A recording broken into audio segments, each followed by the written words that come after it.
Hi, and welcome to Leaders with Leverage. I'm Susie, your host, and I'm so glad you're here because I have a very good friend with me today who I just adore, and we share such a common bond because we really want to help executives. And let me tell you, her name is Loren Greif. And I love this, Loren. I'm just going to say this. She is on a mission to end career victimization, one executive at a time. And that's your mission, and you're a solopreneur, but tell me what that means. Let's start there. What does that mean?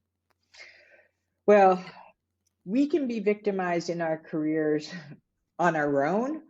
And then, of course, the marketplace can also do its fair share of victimizing us in the process. So this works in both directions. And why this has become so important is because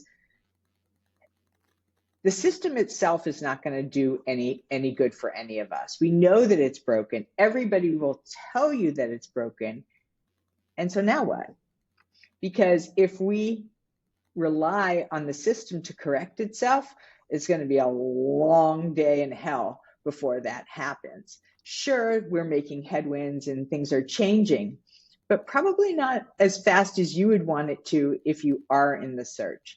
So part of this opportunity for those of us who are not willing to settle to just necessarily put a time card in and say, yes, I have a job and I'm making the donuts, is to figure out, okay, so how do we get ahead of this? How do we end this victim either mindset and or processes in order to get to where we want to go so we can make the impact that we're looking for and feel more fulfilled in the process?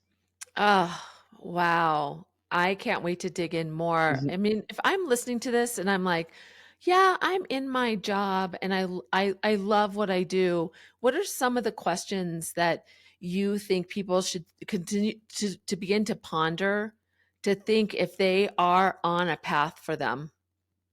So if you are loving your work and you're quote unquote skipping to work on Monday, maybe you're not necessarily looking to make a change. But for the rest of the planet who is going through questions about why are they doing this anyway, right? A lot of people get into that place where they're thinking to themselves, wait, how did I get here? Yeah. I just did this, or I got plucked to move here. And in many cases, that navigation system went out the window Yeah. years and years and years ago. And on some level, they've been on autopilot. Mm. And now the question becomes, while I've been on this wheel, I don't know if I want to stay on it anymore. I think I might want to get off. I'm finding myself empty or unfulfilled in some way, shape, or form. Maybe I'm making the paycheck, or maybe I'm not, but it's really not all about that. That can work for a little while. Studies have shown it's about 3 or 4 months if you get like a big increase in your compensation before the reality sets in and you're like, okay, now I have to do the work that comes with this compensation, and I'm not sure if I'm in love with that. Yeah. So it's almost like you're saying people allow their careers to happen to them instead of for them. So what do you help people do? Like what should how should I move forward if I do feel like, oh, I'm not really sure I am in control of where I want to go next? What should people do? And it worries me, Mm. like you said, the system is broken. So that would cause me to go, but if I'm okay, I might as well just stay here because I don't know what to do. So let's just talk about that before we get into some of the Okay. solution, because there's an actual term for this. It's called sheltering. And sheltering is when you go under shelter and Shelter you in place. start getting into that mindset that, well, it's not so bad. And whatever is out there is going to be that much worse. So you may as well be good and miserable staying here, because at least you have benefits, or you have this. And I'm not, this is not like, oh, and you should or you shouldn't. I'm just saying that's often a very familiar phenomenon. And part of the reason why it exists is because, number one, what we established, the system is broken, and most people don't necessarily know how to get into a place where sheltering is a smaller and smaller and smaller piece of the equation, so that they can actually move Mm. over to a more fulfilling career lifestyle. Should you be scratching your head saying to myself, wow, I know I'm doing this, and of course self-awareness is a big piece of this equation, Yeah. and you find yourself in that place where you're getting real, the first thing that I want you to do not do your resume. Do not redo your resume. That is landline thinking. Do not do that. Before you, executive out there, are going into whatever is next, I want you to take a visit back to our friends, Simon Sinek.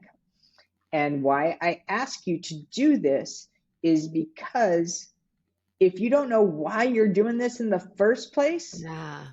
you'll go back and you'll rinse and repeat. So you really need to unravel why it matters. Why is it this thing that you are willing to give a third of your life to? Why is it this thing that you want to be a leader? And I'm not talking about titles right now, because we've also been trained to think that these placeholders, the job description, the resume, the title, the logo of the company, is the reason why some people get hired and some people don't. And at the end of the whole day, it really does boil down to your why. Because the person that emanates that why is an undeniable force. Yes. And that person is going to be able to inspire other people within that organization well after they go home on a Thursday night. It's also going to be the person that is not necessarily doing line by line of check the box on that job description. It's that person who is eating, breathing, sleeping it, not because somebody's telling them to, because they just can't resist doing it on their own, because it lights them up so much. And we see that. I mean, I'm fortunate enough to say I live that every single day, and I promote that for my clients, which is why they come to work for me, because they're not looking for a job. They're looking for a greater sense of purpose, a greater sense of fulfillment, and certainly on many levels, and they all stand for an opportunity to change the world or their industry, however that big or small might be. Yeah. Oh, I love that so much. And to be completely transparent with you, I feel like I finally found my why. I really understand my purpose. And what that means to me is I wake up every day super excited to do what I do because I know my why. And so if you're not waking up every day feeling so full of energy and passion, then you need to find that. Um, Well, I mean, I would say that is a great byproduct of having your why. It sure is, right? You're energized, you have more to give, yep. little things don't bother you, because even if you don't necessarily win that opportunity, it's bigger than that, right? It's Mhm. bigger than that. You're not going to be picked off the bus or anything like that. You're more sure-footed. And what I also wanted to share is that whether it's in my earlier parts of my career or in other parts, and same for my clients, I have been that victim. Mm. I have been that victim. And I know what that has sounded like in my head, but I didn't recognize how much of a barrier I was creating for myself. So it's okay that you're feeling that way, but it's not okay to conduct your life in order to stay there, because it won't necessarily yield the very outcome that it is that you're looking for. Yeah. But it becomes a habit. I feel like, especially now where we just go into and we look at our calendars and just go through. And if I have a full day of calendars, that must mean I have value in what I do.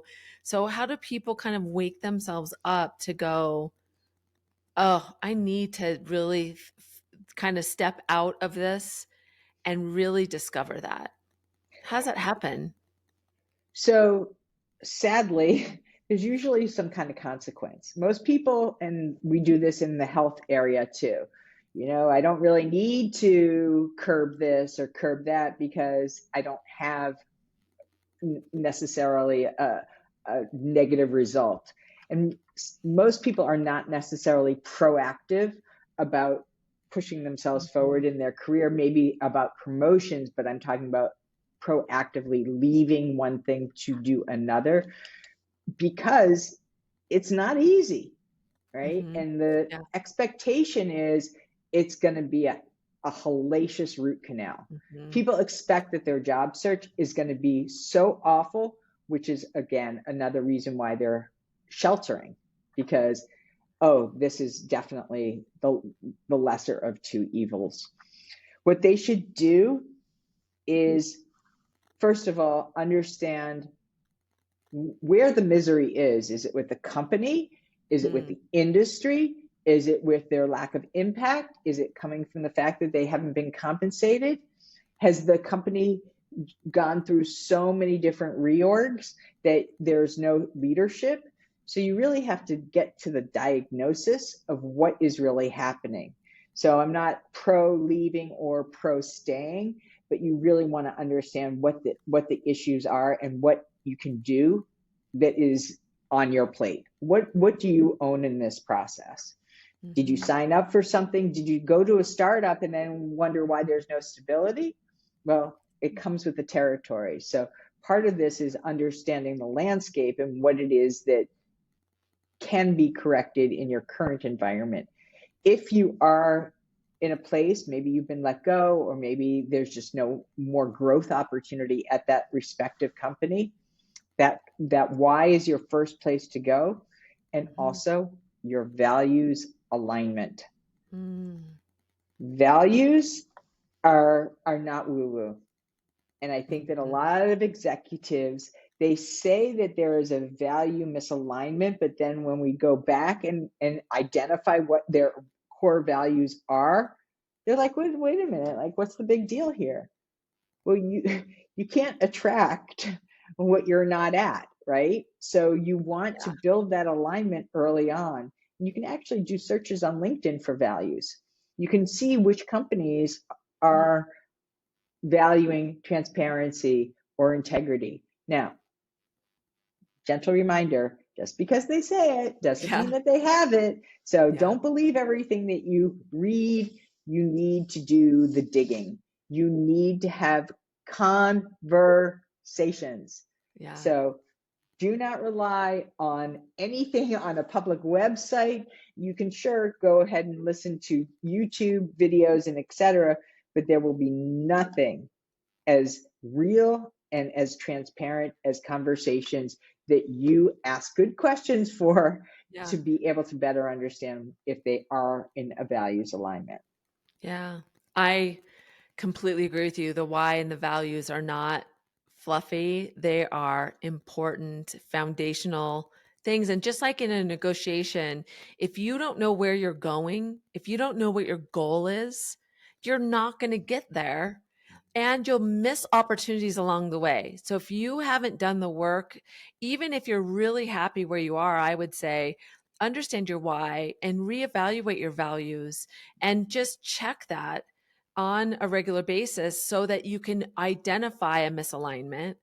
Or if there are things that you're like, you meet somebody and they start talking about their company, like you said, it's having those conversations and being curious to see where there might be opportunities for you. But if, just like in a negotiation, if you don't know where you're going, you're not going to get there. You won't get the goal you're going for. You raise such a good point, because I think that we have been trained to believe that this is my career and my values today are going to be the same values that I have in 3 years or 5 years, even though intellectually we know otherwise. Yeah. So you and I were talking right before we started recording. My values back in the day when I was being a single parent was like, how do I get through the week, put some food on the table, make sure the kids are doing their homework, and keep it all together. I was not looking for the things that I would be looking for today. So you have to revisit them. And if you are not revisiting them, chances are you'll probably get more of the same. And so we see this happening over and over again with many of the executives that we work with. I've been at this company for 10 years and I just don't align with this company's values. Well, that's not surprising, because 10 years ago, maybe you didn't have kids.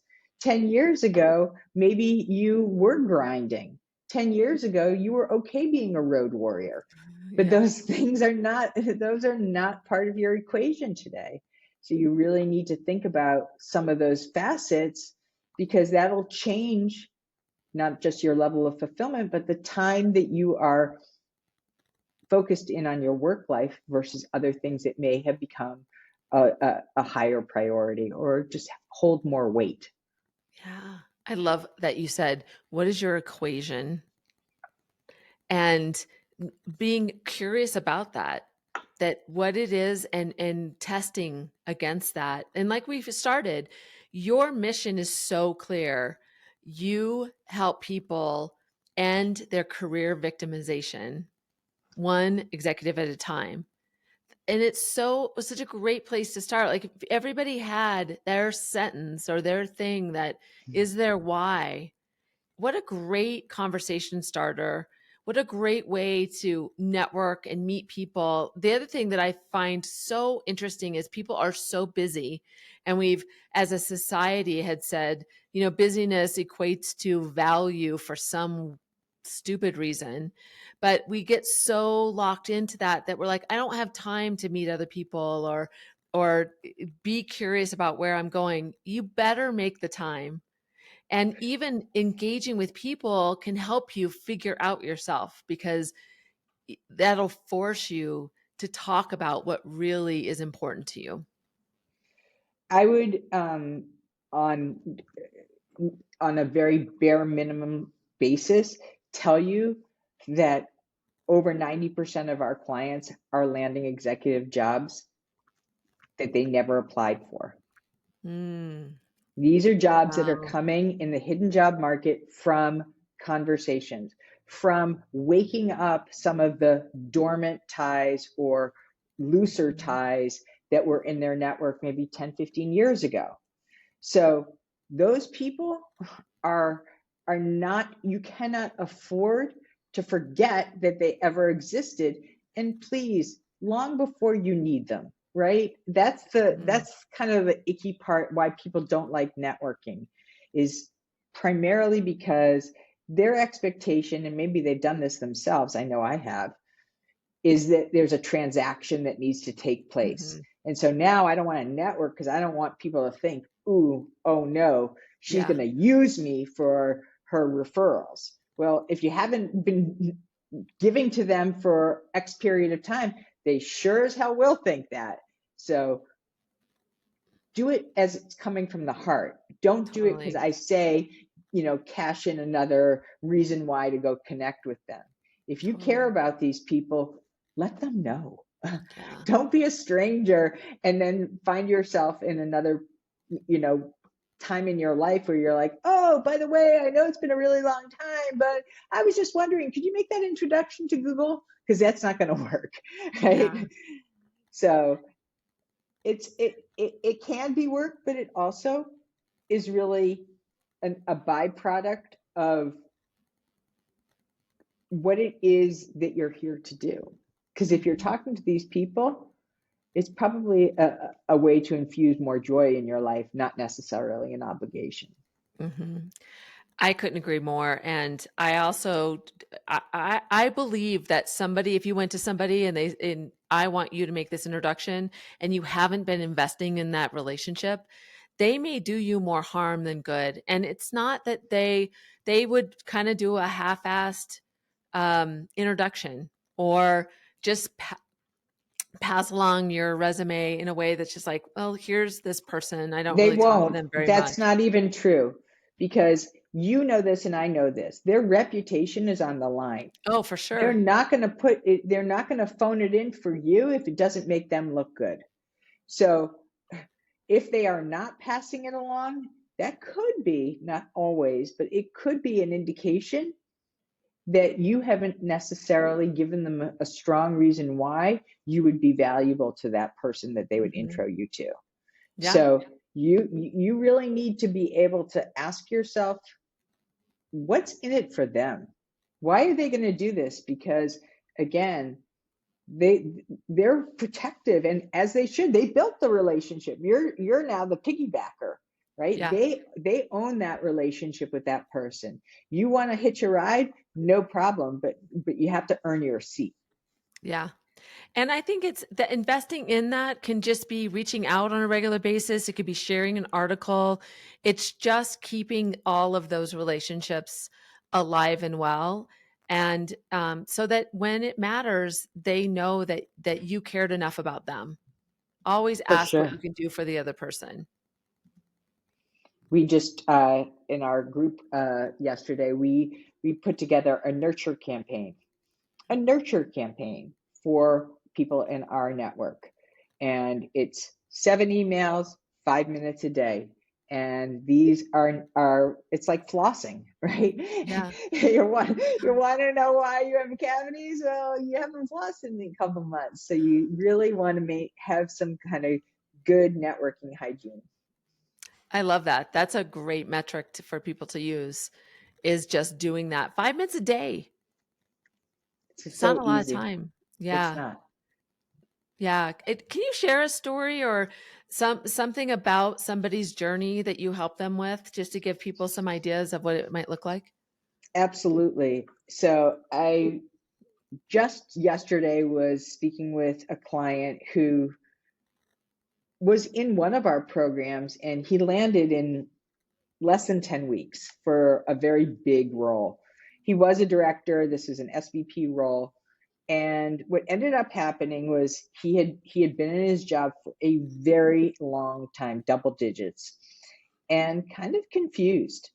And Mm, he joined, we had a free power hour. He joined this power hour and then went on to become a client in one of our um, boot camps. We do boot camp. And what ended up happening is he literally, when he went through that Y exercise, it was like Las Vegas. All the wow. bells and whistles went off for Yeah. him. A couple days later, he went to a networking meeting, and he didn't even realize that he was so Yeah. jazzed up. But somebody made an introduction, and so on and so on and so on. He landed in record speed time. And he also, I mean, he increased his compensation by somewhere between like 30, I think it was like 38%. Jeez. It wasn't about Hmm. that for him. Hmm. Yes, of course, that was a It was byproduct, nice. Yeah. but it was really about the fact that he is going to be in this organization. He starts on the 14th of November. He is moving and shaking, but he's also got a lot of pep in his step. Yeah. He's feeling, and he's probably in his like mid 50s. He's feeling like, I got a new lease on life. Mm. I have a longer runway than I ever thought. I'm not sitting around going, well, when am I going to retire? No, I get to do what I want to do, and I could do it the way I want to do it, when I want to do it. And this is awesome. So we all want to have that feeling of, oh my goodness, I want to wake up, come to work, feel energized, hang around people that I love, be a part of a mission. And I want to just say, it is possible. It will not, land in your lap, it will not just come. You have to be a part of the process. Mm. Wow. And what a great, even listening to you tell the story and hearing your passion around it and your smile, because it fits your mission. It was one executive that found their path because of your support in that. So that's amazing. Thank So you. great. So great. I love that. I love your mission. And it's funny when we got on and I said, how do I kind of position you? You're like, just go and I am all in on this statement. Hmm. I help people end their career victimization one person at a time. That's That's so right. powerful. So what is Thank I you. would say, what is your why to whoever's listening to this? Take your time to really figure that out, understand your values. Those are the foundational, those are the what do they say? The meat and the potatoes. Those are table stakes. You got It to at is. least have those. I want to put out a little caveat because this is by far and away the most challenging piece of our entire program. People come in here and they work with us and they're like, I can't believe how challenging this is. This is the hardest piece of the whole Mhm. damn Yeah. thing. Yeah. And the reason for that is many times we're just too close to it ourselves. So if you are challenged with this, you are not alone. And there are exercises that you can do. I mean, certainly there's things online, but at the end of the day, the easiest way to get to it, and there's an exercise by a gentleman by the name of Dean Graziano, and he talks about going 7 levels deep. And you can play this game. So you'll say, well, my why is to be the best parent I can. And the other person, all they need to do is say, why? Why? 7 times. And that will start to distill down what's the Mm. real reason for this. Yeah. And lastly, move it from your head to your heart. That's Oh, the big thing. Get away from that kind of rational thinking to drive revenue. Well, we know that. yeah. If you're a chief revenue officer, we know that. Yeah. Let's find out why that's such a big deal. Yeah. I love it. Well, tell people, how do they get to know you? How do they engage Sure. with you? How to find you? You can find me, first place is on LinkedIn, Loren Greif. And you can also find me at my company website, portfoliorocket.com. I also have a career podcast called Career Blast and a Half, and it is all about zooming past stinky career advice. So I take it very seriously, no smell intended. But that being said, please tune into that.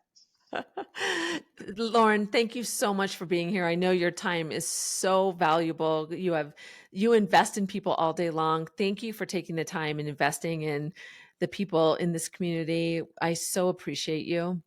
My pleasure. Always my pleasure. Thank you, Susie. Thank you. And thank you for joining us today. If there's anything on your mind related to leadership or developing your negotiator mindset, please reach out, ask a question. Love to bring it up here, because if you have a question on your mind on how to further your negotiator mindset, I want to know about it so I can share it with others and answer that question. So if you feel like somebody needs to hear this podcast, share it with them. Both Loren and I would love that. It'd be a win-win, right, Loren? Be a win-win for both of us. Absolutely. So this is Leaders with Leverage. I'm Susie Tomanchuk. Thank you so much for being here. Thank you, Susie.